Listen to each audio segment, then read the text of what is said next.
하나님의 말씀 학개 1장 1절부터 6절까지입니다.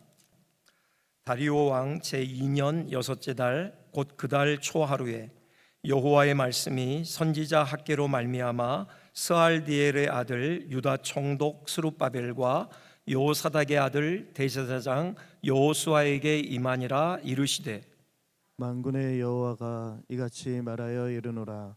이 백성이 말하기를 여호와의 전을 건축할 시기가 이르지 아니하였다 하느니라. 여호와의 말씀이 선지자 학개에게 임하여 이르시되 이 성전이 황폐하였거늘 너희가 이때에 판벽한 집에 거주하는 것이 옳으냐. 그러므로 이제 만군의 여호와가 이같이 말하노니 너희는 너희의 행위를 살필지니라. 너희가 많이 뿌릴지라도 수확이 적으며 먹을지라도 배부르지 못하며 마실지라도 흡족하지 못하며 입어도 따뜻하지 못하며 일꾼이 삭슬 받아도 그것을 구멍 뚫어진 전대에 넣음이 되느니라. 아멘. 지금 학개서를 이번 주부터 시작했죠. 그리고 토요일까지 말라기가 끝나죠. 드디어 이제 구약이 끝납니다.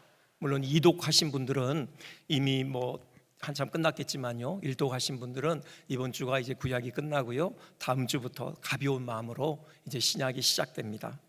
오늘은 그 학개서에 대해서 잠깐 살펴보겠는데요, 학개 선지자의 활동 시기 여러분 아시죠? 포로에서 돌아온 포로 귀환민들을 대상으로 하나님의 말씀을 전했습니다. 학개 선지자가 활동했던 구체적인 시기가 여기 1장 1절에 언급이 되고 있죠. 다리오 왕 제2년 여섯째 달 곧 그 달 초하루에 이렇게 되어 있습니다. 성경에요, 다리오가 2명 나와요. 그 다니엘 시대의 사자굴 사건과 관련돼서 다리오가 나오고, 여기 학개 선지자의 그 활동 배경으로서 다리오가 나오죠. 물론 다른 인물들입니다. 그 다니엘 시대의 그 다리오는 그러니까 페르시아 제국을 이렇게 시작한 그 고레스의 신하 내지는 장인으로 그렇게 불리고 있어요. 그러니 지금 이 학개서의 다리오보다는 한참 그 전 인물이죠. 그리고요, 여기 지금 학개서에 나오는 이 다리오는 이제 드디어 고레스가 페르시아의 정권을 쥐고 이제 페르시아 제국을 시작한 지 3번째 왕이죠. 고레스, 그 다음에 캄비세스, 그 다음에 이제 다리오 1세 이렇게 이어지거든요. 바로 그 왕입니다. 다리오 왕 통치 원년이 기원전 521년이에요. 그러니 지금 2년째다. 그건 기원전 520년을 가리켜요. 이때가 의미 있는 것은 이미 1차 포로 귀환이 이루어진 이후입니다. 처음 포로 귀환이 한 538년쯤에 있었거든요. 한 18년 정도 지난 다음에 지금 학개 선지자가 드디어 활동을 시작했는데요, 여러분 이미 그 이스라엘의 역사 후반부를 잘 알고 계시겠지만 한번 간단하게 일별을 해보면은 먼저 바벨론 유수부터요, 3차에 걸쳐서 바벨론 유수가 있잖아요. 먼저 기원전 605년이죠. 이때 그 바벨론의 느부갓네살 왕이 예루살렘을 침공해서 그 유다에 내노라 하는 인물들 다 데리고 가요. 특별히 귀족 집안의 자제들 데리고 가는데, 그때 다니엘과 세 친구도 함께 포로로 끌려갑니다. 그리고는 이제 기원전 597년에 2차 또 침공이 있어요. 그때 당시의 왕이던 요야긴 왕을 왕위에서 끌어내려요. 그리고 포로로 데리고 갑니다. 그때 함께 끌려갔던 포로의 대열에 에스겔 선지자가 바로 포함되어 있었죠. 그리고 이제 시드기야 왕을 세우거든요. 마지막 왕인데, 마지막 이제 포로 유수가 그 기원전 586년 이때쯤 있어요. 그때 이제 유다가 완전히 망하죠. 예루살렘 성전이 회파되고요, 시드기야도 아주 비참한 모습으로 끌려가서 그냥 정말 비참하게 바벨론에서 그의 종말을 맞이해요. 이렇게 유다 역사가 마무리되는데, 이제 포로 역사가 진행이 되어지죠. 포로 귀환이 시작됩니다. 그때가 이제 고레스가 드디어 페르시아 제국을 이제 통치하기 시작하던 때, 그의 통치 전략은 유화 정책이었어요. 그래서 식민지 백성들로 하여금 일정 정도의 자유를 줬습니다. 자기 본토로 돌아갈 수 있도록 기회를 줬고요, 또 자기 민족 고유의 그 종교를 중흥시킬 수 있도록 또 자유를 허락한 것이죠. 그래서 이제 유다민들도 드디어 예루살렘의 성전을 재건할 그런 부푼 기대를 가지고 이제 갈대아 땅에서 유다 본토로 귀환한 사람들이 생겨났죠. 그때가 약간 학자마다 조금씩 그 시간대가 다른데 한 기원전 538년, 7년 이렇게 잡기도 해요. 이때가 이제 1차 포로 귀환입니다. 스룹바벨과 여호수아가 이제 주로 활동했던 그런 시기죠. 그러니 지금 학계가 지금 기원전 521년, 520년 이때 이제 활동을 시작했으니 이들이 포로로부터 풀려난 지 한 18년 정도 지난 다음에 이제 학계 선지자가 활동했던 것을 알 수 있죠. 그리고 한참 뒤에 한 80년쯤 뒤에요, 기원전 458년쯤에 이제 에스라의 주도하에 2차 포로 귀환이 있어요. 그리고 또 10몇 년 뒤에 한 기원전 444년쯤에 느헤미야의 주도하에 또 포로 귀환이 있습니다. 3차에 걸쳐서 포로 귀환이 있어요. 이제 대충 연대를 계산해 보면은 처음 포로로 끌려갔던 때가 기원전 605년이에요. 그리고 처음 포로로부터 귀환했던 데가 한 538년 내지 7년, 얼추 70년의 세월이 흘렀잖아요. 그리고 또 어떻게 계산을 하냐면은 그 성전 회파와 성전 재건으로 또 70년을 계산해요. 586년에 예루살렘 성전이 회파됐잖아요. 그리고 결국은 이 학개와 스가랴 선지자의 활동에 의해서 백성들의 마음이 흥분되고 이제 성전이 드디어 완공되거든요. 스룹바벨 성전이 세워지는데 그때가 기원전 516년입니다. 그러니 딱 70년 만에 성전이 다시 세워지는 거죠. 이렇게 그 포로 생활 70년을 계산하기도 합니다. 자, 이 정도로 정리하고요.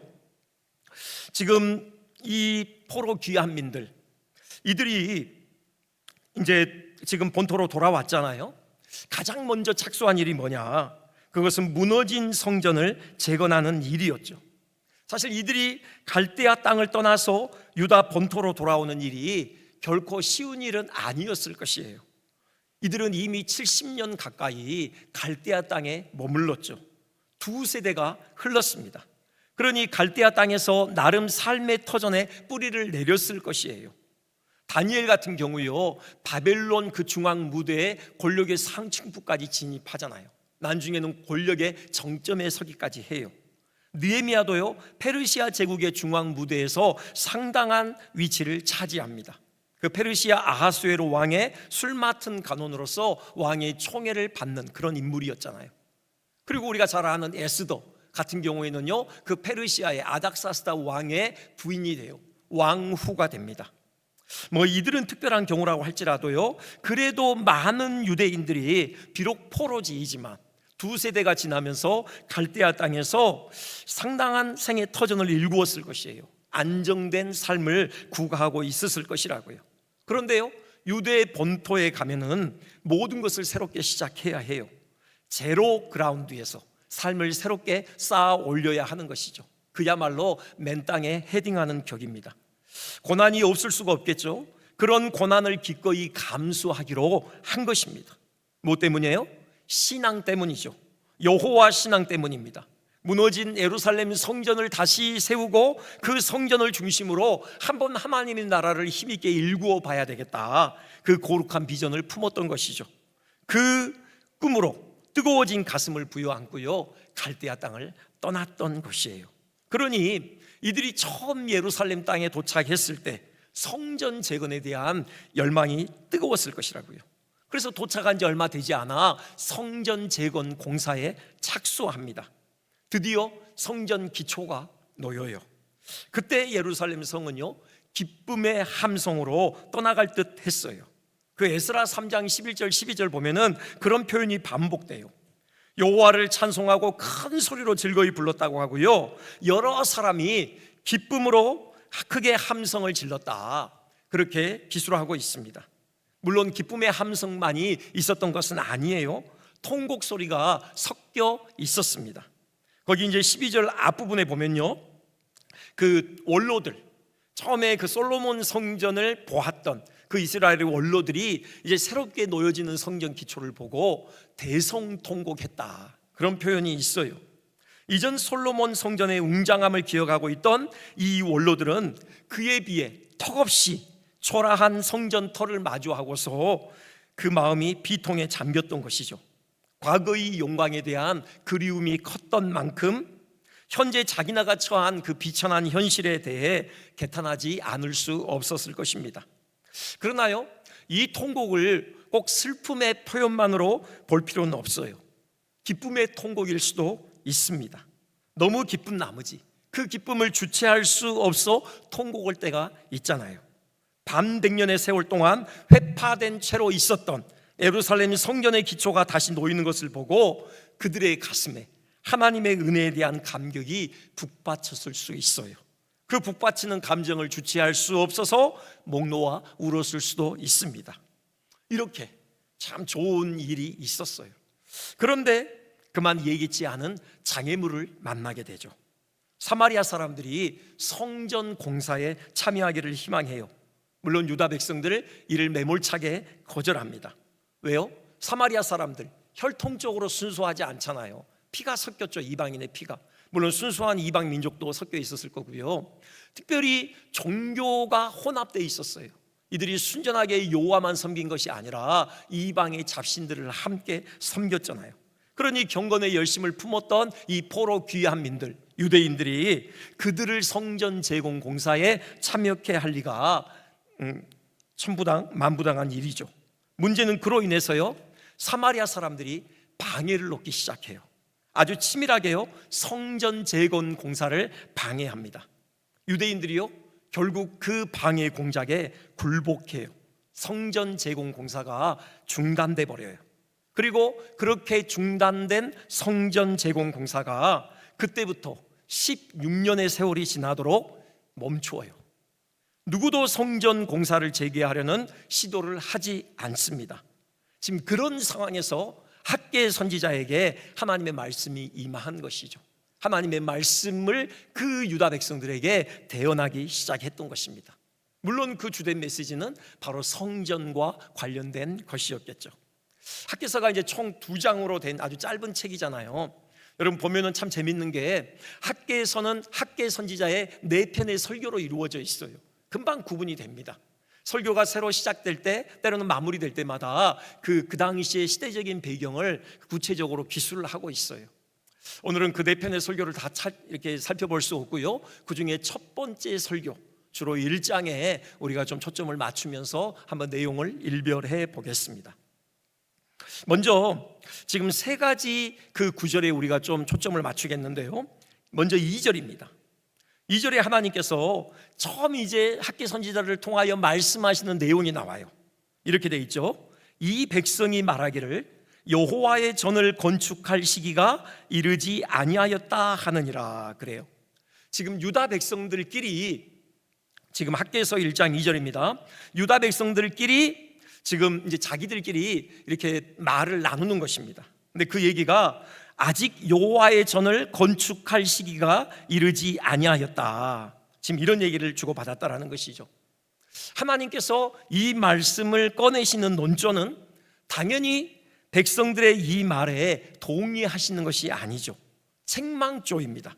그들의 말이 전적으로 틀렸다라는 것이죠. 사실요, 이들의 말을 곱씹어 보면은 이것은 일종의 자기 합리화이에요. 자기들의 부족함을 가리는 변명에 불과합니다. 그들의 현실 타협에 대한 자기 합리화였죠. 자, 야심차게 시작했던 성전 재건 공사가 그 사마리아 사람들의 치밀한 방해 공작에 직면해서 그만 좌절되고 말아요. 그 얼마나 치밀하게 방해 공작을 펼쳤는지 에스라서를 잠깐 보면요, 에스라 4장 5절에 이렇게 돼 있어요. 자, 바사와 고레스의 시대부터 바사왕 다리오가 즉위할 때까지 관리들에게 뇌물을 주어 그 계획을 막았다. 이렇게 돼 있어요. 지금 여기 관리들, 이 관리들이 누굴까? 아마 그 유대 백성들, 포로 귀환민들을 다스리는 지도자급의 인물들을 일 수 있어요. 그렇다면은 그들에게 뇌물을 줘가지고 내부 분열을 일으킨 거죠. 그런 지도자급의 인사들로 하여금 회유당하게 만들어서 회유해서 성전 재건 공사를 막게 만들었다. 이렇게도 해석할 수 있고요. 아니면 이 관리들을 페르시아에서 파견한 관리들로 볼 수도 있어요. 그렇다면은 어떤 이들에 의해서 좀 압박이 이루어졌던 것이죠. 유대의 그 포로 미얀민들이 상당한 압박을 느꼈을 것이에요.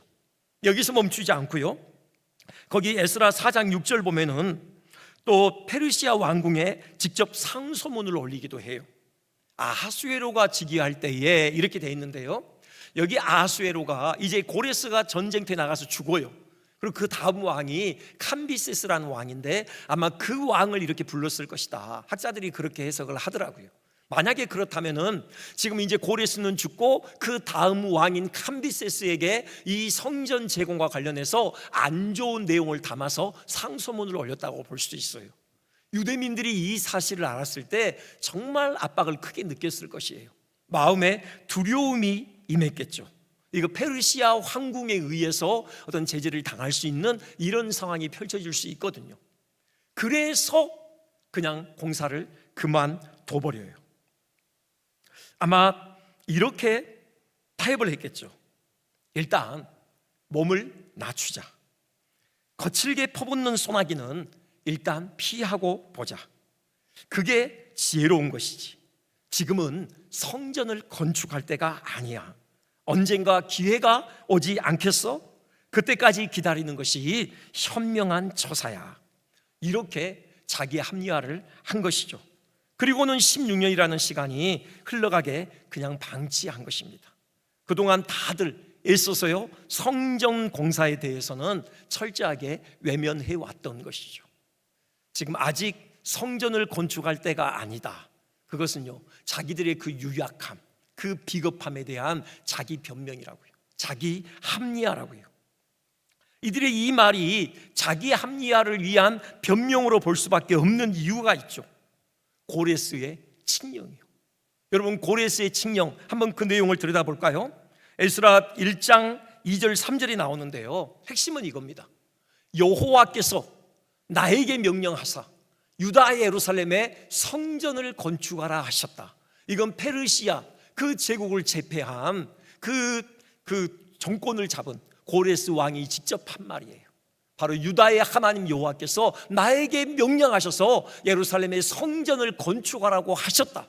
그래서 그 꿈이 있는 자들, 그 마음이 동하는 자들은 다 가라. 전폭적으로 지원을 해주겠다. 이게 바로 고레스 칙령에 담겨있는 핵심 내용입니다. 여러분, 이것보다 더 확실하게 하나님의 뜻이 예루살렘에 무너진 성전을 재건하는 것이다 들려줄 그런 근거가 또 어디에 있습니까?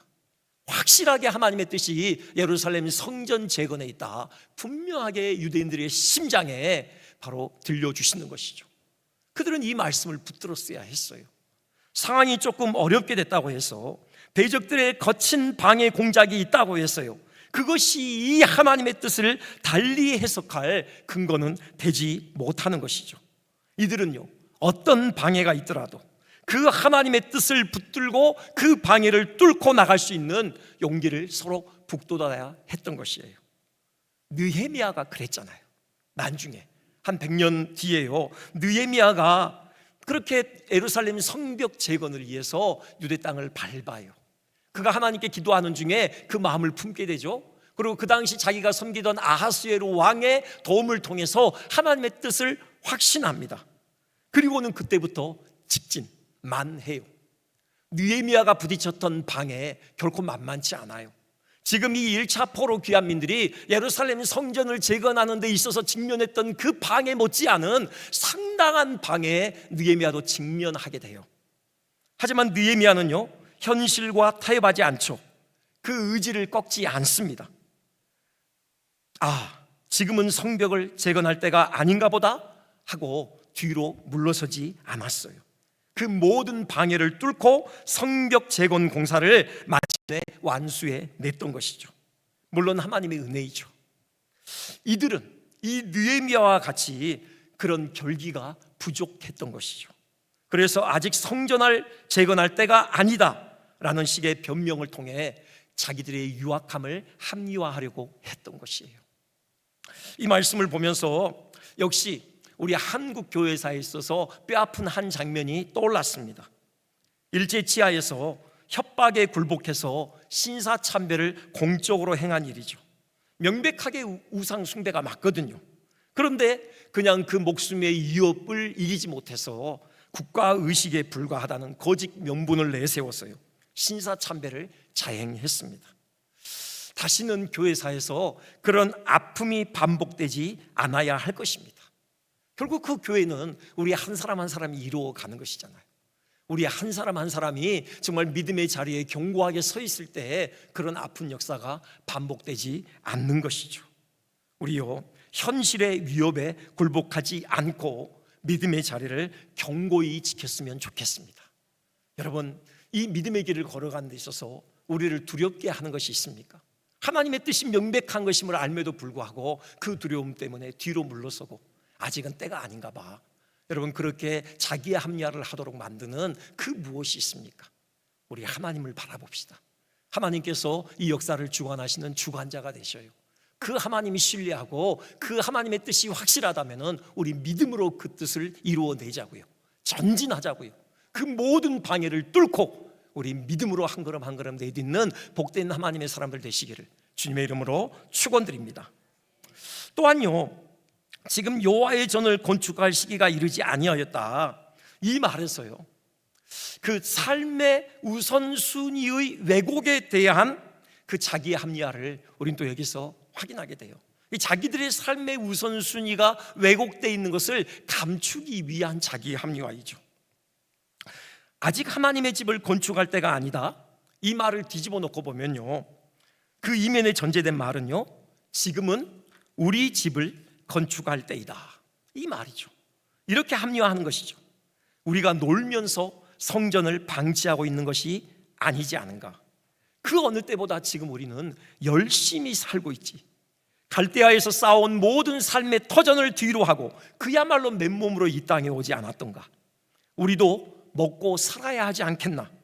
그래도 사랑하는 가족들과 함께 몸을 눕힐 집 한 칸은 있어야 하지 않겠는가. 밭도 일구고 포도원도 심어야 할 것 아닌가. 오랜 시간 방치되었던 저 황량한 땅을 개간하여 밭을 일구고 포도원을 가꾸는 일이 보통 손이 많이 가는 일이 아니지 않은가.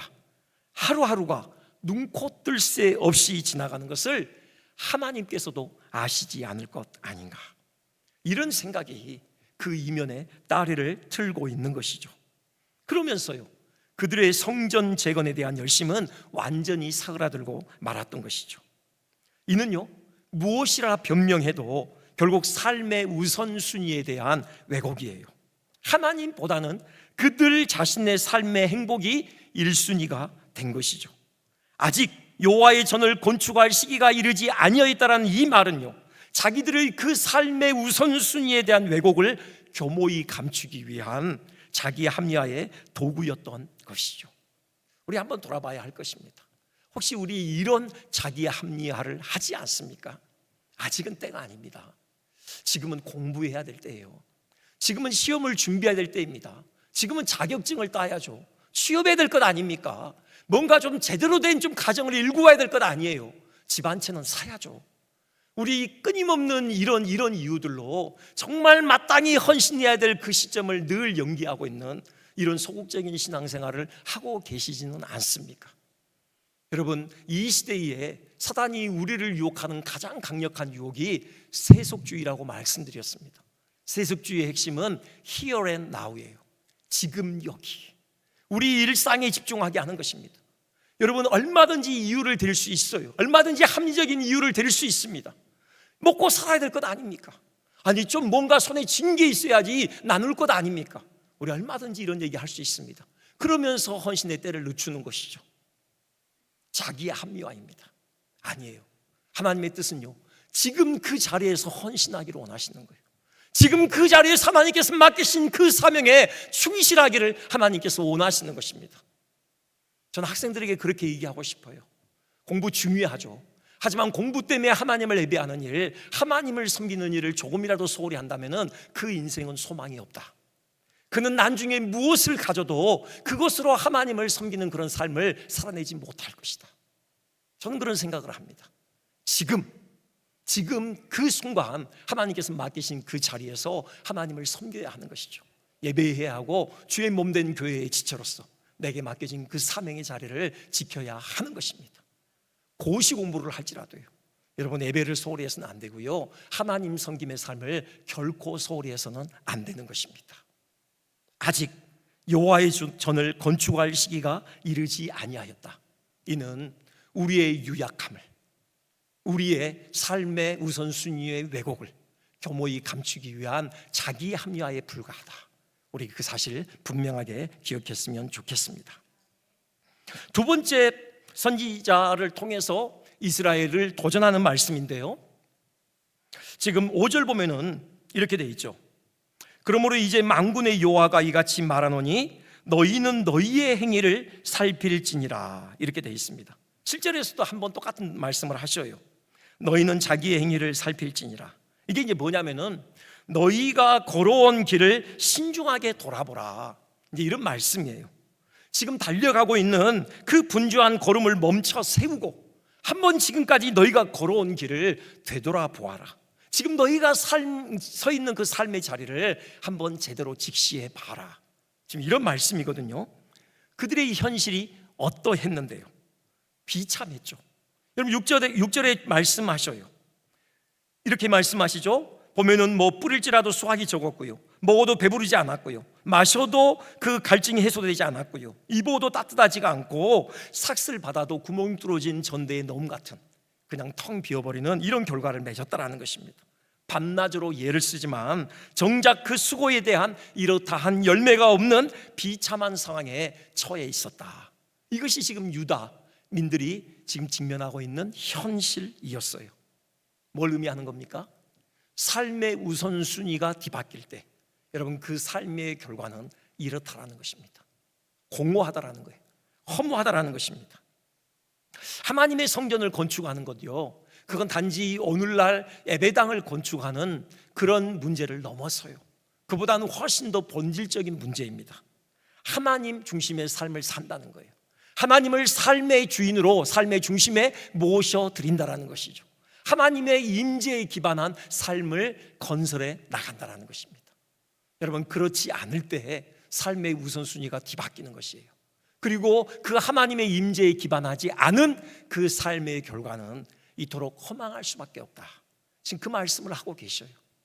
물질적으로도, 물리적으로도 열매가 없을 수 있고요, 그 다음에 뭐 특별히 정서적으로, 영적으로 여러분 공허할 수밖에 없어요. 시간이 많이 없어서 좀 넘어가면서요, 그래도 이 말씀은 보고 싶습니다.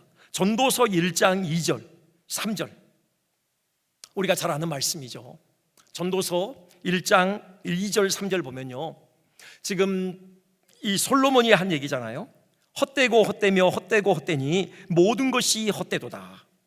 이 헛되다라는 말은 1차적으로는 일시적이다, 그런 의미이고요, 그 일시적이기 때문에 결국 덧없고 의미 없다, 이렇게 의미가 확장되는 것이죠. 늘 말씀드리지만요, 우리 영혼 안에는 영혼을 사모하는 마음이 있어요.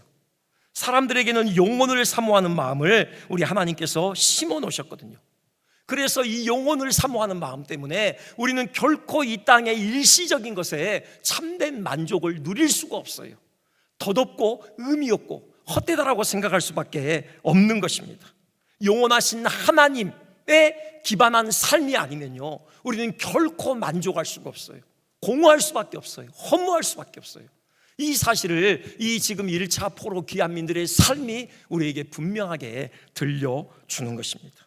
다시 말씀드립니다. 우선순위가 뒤집힌 삶의 결과는 결국 짙은 허무일 뿐이라는 것이죠. 그래서 어떻게 해야 되느냐? 우리는 우리의 행위를 살펴야 하는 것입니다. 우리의 삶에요, 멈춤이 필요해요.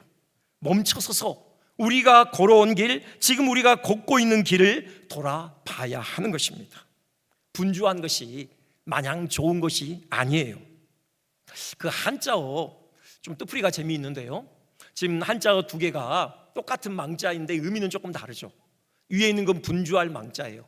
근데 보면은요, 마음 심자에다가 망할 망자의 합성어로 돼 있습니다. 근데 저 망할 망자가 망하다 외에도 잃다, 없어지다, 그런 의미를 담고 있어요. 그러니 분주할 망도 결국은 그 합성어의 의미는 마음을 잃다, 그런 의미예요. 너무 분주하게 살다 보니 마음을 잃어버린다는 거죠. 그리고 망각할 망자가 있어요. 근데 흥미로운 것은 망할 망자에 마음심자가 합쳐져서 이루어진 글자예요. 순서만 바뀌어 있죠. 두 글자의 배치가. 역시 의미는 마음을 잃다예요. 근데 이걸 통해서 우리에게 보여주는 게 뭐예요? 분주하게 살다 보면요, 마음을 잃어버리게 된다는 거예요. 여러분, 분주할 망자가 한순간에 망각할 망자로 바뀌게 되는 겁니다. 우리가 정신없이 살다 보면은 우리의 정체성을 잃어버려요.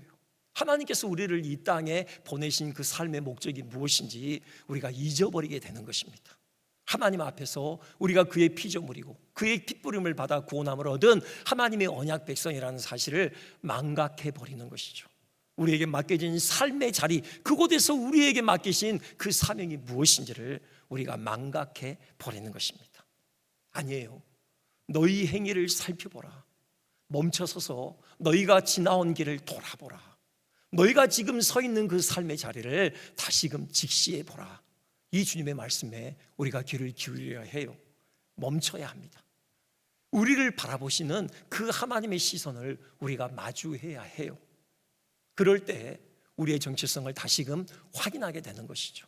하나님께서 왜 이 땅에 여전히 호흡하게 하시는지 우리가 그 하나님의 기대를 다시금 분명하게 확인하게 되는 것입니다. 혹시라도 뒤바뀌어 있는 우리의 삶의 우선순위를 다시 재조정하게 되는 것이에요. 그럴 때 비로소 우리의 수고가 헛되지 않고 풍성한 열매를 맺을 수 있는 것이죠. 이런 복을 누리게 되시기를 주님의 이름으로 축원드립니다. 우리 한 가지 꼭 이 말씀을 같이 살펴봐야 하는데요, 8절입니다. 8절에 결론적으로 하나님께서 이렇게 말씀하셔요. 너희는 산에 올라가서 나무를 가져다가 성전을 건축하라 그러셔요. 이 말씀 안에는요, 우리를 통해 하나님으로 섬김을 받으시고자 하시는 그 하나님의 열심이 진하게 배어 있어요. 여기요, 산은 그냥 평범한 산입니다. 여러분 주변에 그 동네 뒷산 있잖아요. 그런 동네의 야산이에요. 그런 산이라도 올라가라는 것입니다. 여기 나무는요, 그런 그 동산에 그냥 흔하게 널려 있는 평범한 나무예요. 그 나무를 해다가 지금 하나님의 집을 지으라, 그렇게 하나님께서 말씀하고 계신 거예요. 레바논의 백향목이 아니어도 좋다는 것입니다. 수백 년 된 금강송으로 지으라는 것이 아니에요. 그러면서 뭐라고 하시냐면요, 그 1장 8절 뒷부분 보면 이렇게 돼 있어요. 그리하면 내가 그것으로 말미암아 기뻐하고 또 영광을 얻으리라. 여호와가 말하였느니라. 이렇게 말씀하셔요. 그렇게 그냥 산에 올라가서 그냥 평범한 나무 가져다가 하나님의 집을 뚝딱 지으면은, 그리고 그 안에서 하나님을 예배하기 시작하면 하나님께서 그 예배 받으시고 기뻐하시고 또 하나님께서 영광을 취하실 것이다. 하나님이 지금 그렇게 말씀하고 계시는 것이에요. 하나님께서 본래 지니신 그 영광에 비하면요, 레바논의 백향목에다가 온통 순금으로 빈틈없이 치장해도 턱없이 부족하죠. 여러분 헤롯 성전 잘 아시죠? 참으로 화려하고 웅장했다고 하잖아요. 그 헤롯이 이방인의 피를 물려받은 사람이라 그 유대인들의 환심을 사기 위해서 성전 재건축에 아주 힘을 썼어요. 한 기원전 20년부터 시작이 됐거든요. 이 스룹바벨 성전 재건이요. 그런데 그게 AD 64년에 끝납니다. 장장 84년이 걸려요. 그러니 얼마나 화려하고 웅장했겠습니까? 그 성전 벽을 이루고 있는 그 돌들이요, 아주 고급진 하얀 대리석이었어요. 그 요세푸스의 기록에 의하면요, 그 돌의 크기가 하나가요 가로 11m, 세로 4m, 높이 5m에 해당하는 엄청나게 큰 돌들로 성전 벽을 쌓았다고요. 그 성전 현관은요 각종 귀중품으로 장식되었죠. 대표적인 장식품이 헤롯이 헌물한 황금 포도나무예요. 헤롯 성전 딱 전면의 현관에 황금 포도나무가 장식되어 있어요. 얼마나 웅장하고 컸는지요, 그 포도송이 하나가 사람의 키보다 더 컸다고 해요. 황금으로 만들어졌다고요. 여러분, 그렇게 웅장하고 화려한 헤롯 성전으로도 감히 하나님의 영광을 다 담아내지 못해요. 그런데 그냥 동산 야산에 흔하게 널려있는 나무로 소박하게 지으라고 해요. 그것으로 기뻐하시고 영광을 얻으시겠다고 하시는 것이죠. 뭡니까? 백성을 통해서 섬김 받으시기 원하시는 하나님의 진한 열심이 새겨져 있는 것이죠. 여러분, 이 하나님의 열심을 우리 헤아렸으면 좋겠어요. 저는 이런 장면을 볼 때마다 제 상상의 그 크기를 넘어서기 때문에 그냥 감탄할 수밖에 없어요. 그렇잖아요. 지난 주간의 새벽 예배 때 리차드 도킨스 얘기를 잠깐 했는데요. 무신론자죠. 진화 생물학자입니다. 그가 크리스찬 유명한 수학자와 그 공개 토론을 벌려요. 그때 그가 기독교가 불합리하다라는 몇 가지 이제 논증을 하는데 그 중에 하나가 그거였어요. 성경에 언급되어 있는 그 하나님이 만약에 존재한다고 인정했을 때 내가 도무지 납득할 수 없는 한 가지 사실이 있다. 그 하나님이 이 광대한 우주를 지었지 않느냐. 뭐 그 지름이 수백억 광년에 이르는 그 광활한 우주를 지은 그 하나님이 그 우주에 비하면 먼지보다도 작은 이 지구에 살고 있는 사람들이 무슨 생각을 하고 있는지, 사람들이 무슨 마음을 품고 있는지, 그들이 무슨 행동을 하고 있는지 왜 하나님께서 관심을 갖느냐. 그것처럼 납득이 안 되고 불합리한 일이 어디 있느냐, 이런 얘기를 하더라고요. 이 사람이 뭘 알기는 아는구나. 근데 놓치는 게 있죠. 사람이 하나님께 얼마나 소중한 존재인지요. 여러분, 그렇게 미미한 지구에 살고 있는 초라한 사람이지만 하나님께서 우리에게 그렇게 관심을 가지고 계셔요. 왜요? 우리를 통해서 하나님으로 섬김을 받으시기를 하나님께서 기뻐하시거든요. 이 광활한 우주 만물이 하나님의 영광의 무대로서 하나님을 마음껏 찬양해요. 그분의 영광을 드러내요. 그것도 귀하죠. 하지만 이 작은 지구 안에 살고 있는 하나님의 형상으로 지음받은 우리가 하나님을 찬양하는 이 찬송이야말로 하나님의 마음을 더욱더 시원하게 해요. 하나님의 마음의 기쁨을 안겨준다고요. 그러니 하나님께서 왜 우리에게 관심을 갖지 않으시겠냐고요. 그 마음이 담겨 있어요. 산에 올라가서 나무에다가 그곳으로 내 집을 지어라. 그러면 내가 기뻐하고 내가 영광을 받겠다. 여러분, 이 주님의 마음을 우리가 헤아렸으면 좋겠어요. 그래서 주님이 이루신 일이 뭐예요? 우리 하나님께서 참 성전이신 예수 그리스도를 보내시잖아요. 친히 하나님께서 우리 중에 육체로 거하시죠. 십자가에서 그 몸이 깨어지고요, 우리 죄가 다 사해져서 하나님의 영이 친히 우리 안에 내주하시게 되었습니다. 참 성전인 그리스도의 몸에 접붙여진 우리 모두가 하나님의 영의 임재를 가진 하나님의 전이 되게 하신 것이죠.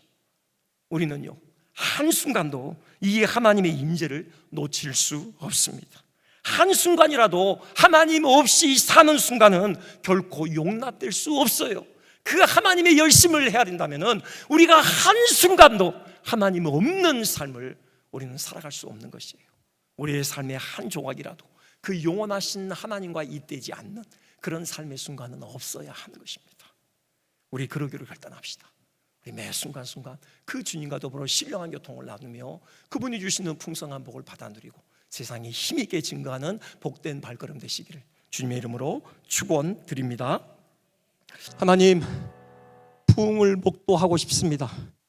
하나님, 부흥을 경험하고 싶습니다. 성경 안에 분명하게 기록된 그 부흥의 역사가 우리가 예배하는 이 현장에서 나타나는 것을 보고 싶습니다. 목 놓아 울부짖습니다. 하나님의 은혜를 간절히 구합니다. 하늘의 문을 여시옵소서. 우리 가운데 임재하여 주시옵소서.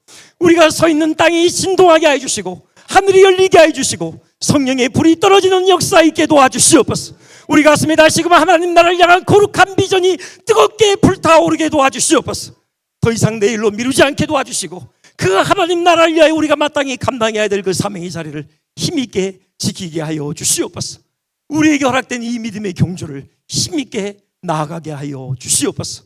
우리의 발걸음마다 생명의 열매가 풍성히 맺혀지게 하여 주시옵소서. 특별히 우리 젊은이들, 그들의 가슴에 성령의 불을 지펴 주시옵소서. 그들의 행보를 통하여서 하나님 나라가 확장되는 놀라운 역사 있게 하여 주시옵소서. 우리 교회에 발트릴 틈이 없도록 수많은 다음 세대 보내주시옵소서. 복음으로 섬기겠습니다. 하나님의 사랑으로 섬기겠습니다. 무릎으로 섬기겠습니다. 주의 말씀으로 생명 다해 그들을 양육하겠습니다. 우리의 지경을 넓혀주시고 주님, 이 소중한 사역의 기회를 우리에게 허락하여 주시옵소서. 성도들의 돌아가는 발걸음 복 주시고 그 가정에서 동일하게 하나님 나라를 충만하게 경험하게 하실 하나님을 기대하며 예수님의 이름으로 기도합니다. 아멘. 하늘에 계신 우리 아버지여, 이름이 거룩히 여김을 받으시오며 나라의 임하옵시며 뜻이 하늘에서 이루어진 것 같이 땅에서도 이루어지이다. 오늘날 우리에게 일용할 양식을 주옵시고 우리가 우리에게 죄 지은 자를 사하여 준 것 같이 우리 죄를 사하여 주옵시고 우리를 시험에 들게 하지 마옵시고 다만 악에서 구하옵소서. 대개 나라와 권세와 영광이 아버지께 영원히 있사옵나이다. 아멘.